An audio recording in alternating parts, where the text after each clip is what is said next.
গুলশানে শুরু হয়েছে বিএনপির স্থায়ী কমিটির জরুরি বৈঠক। বিএনপির চেয়ারম্যান হিসেবে দায়িত্ব গ্রহণ করলেন তারেক রহমান। তারেক রহমানের সঙ্গে অস্ট্রেলিয়ান হাইকমিশনারের সাক্ষাৎ। শুনছিলেন শিরোনাম, এবারে বিস্তারিত।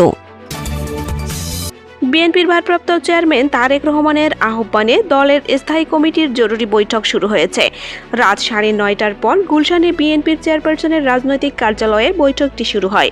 বৈঠকে বিএনপির ভারপ্রাপ্ত চেয়ারম্যান তারেক রহমান সভাপতিত্ব করেছেন। আজকের বৈঠকে তাকে চেয়ারম্যান ঘোষণা দেওয়ার বিষয়টি আলোচনা হতে পারে বলে জানা গেছে। বৈঠকে উপস্থিত আছেন বিএনপির মহাসচিব মির্জা ফখরুল ইসলাম আলমগীর, স্থায়ী কমিটির সদস্য সালাউদ্দিন আহমেদ, নজরুল ইসলাম খান, আব্দুল মঈন খান, গায়েশ্বরচন্দ্র রায়, খন্দকার মোশাররফ হোসেন। বিএনপির গঠনতন্ত্র অনুযায়ী ভারপ্রাপ্ত চেয়ারম্যান তারেক রহমান স্বয়ংক্রিয়ভাবে চেয়ারম্যানের দায়িত্বপ্রাপ্ত হয়েছেন। তবে দলীয়ভাবে এখনও এ বিষয়ে আনুষ্ঠানিক ঘোষণা আসেনি। এমনকি চেয়ারম্যান পদবিও আনুষ্ঠানিকভাবে ব্যবহার করা হচ্ছে না। এই অবস্থায় দলীয় প্রার্থীর প্রচারের ব্যানার ও ফেস্টুনে কার ছবি ব্যবহার করা যাবে সে বিষয়টিও এখনও স্পষ্ট হয়নি। গত 4 জানুয়ারি সিলেটে সাংবাদিকদের সঙ্গে মত বিনিময় সভায় বিএনপির মহাসচিব মির্জা ফখরুল ইসলাম আলমগীর জানিয়েছেন, 2-1 দিনের মধ্যেই তারেক রহমানকে দলের চেয়ারম্যান হিসেবে নির্বাচিত করা হবে।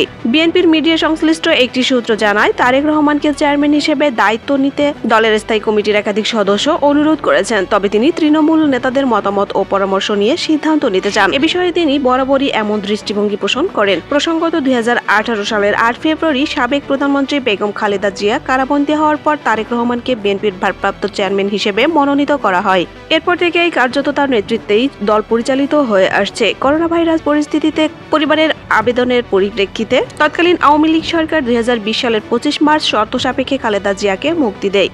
শর্ত অনুযায়ী তিনি রাজনীতি করতে পারবেন না এবং চিকিৎসার জন্য বিদেশেও যেতে পারবেন না, ফলে তিনি সক্রিয় রাজনীতি থেকে দূরে ছিলেন। পরবর্তীতে 2024 সালের 5 আগস্ট গণ অভ্যুত্থানে আওয়ামী লীগ সরকারের পতনের পর 6 আগস্ট রাষ্ট্রপতির আদেশে খালেদা জিয়া মুক্তি পেলেও তিনি আর রাজনীতিতে ফিরে আসেননি। চলতি বছরের 30 ডিসেম্বর তিনি ইন্তেকাল করেছেন। এদিকে বিএনপির চেয়ারপারসন ও সাবেক প্রধানমন্ত্রী খালেদা জিয়ার মৃত্যুজনিত কারণে দলের চেয়ারম্যান পদটি শূন্য হয়। এই পরিপ্রেক্ষিতে বিএনপির গঠনতন্ত্র অনুযায়ী জাতীয় স্থায়ী কমিটির এক সভা অনুষ্ঠিত হয়। সভায় সর্বসম্মতিক্রমে শূন্য পদে আনুষ্ঠানিকভাবে বিএনপির চেয়ারপারসন হিসেবে তারেক রহমানকে দায়িত্ব দেওয়া হয়।